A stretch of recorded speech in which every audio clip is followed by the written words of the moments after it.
در سنن دارقطنی با مرفوعا یعنی به پیامبر صلی الله علیه وسلم برداشتیان، یعنی حدیث از پیامبر صلی الله علیه وسلم است، آمده است که لا زکات فی الخضروات، در سبزوات زکات نیست. یعنی سبزی،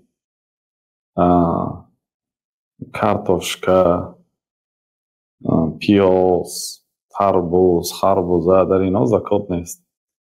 لیکن وقتی مثلا می فروشد و صاحب پول میشد، اگر همین پول هایی که ذخیره کردگیش از نصاب گذرد، مثلا حاضر مفتیات 36,000 سامانی معین کردیند، به همین رسد اگر باید صاحبی نصاب میشد، صاحب زکات میشد، به همین پولش 1 سال گذرد، اگر هر سال بعد اگر مبلغش از همین قدر بالا باشد زکات میبرد.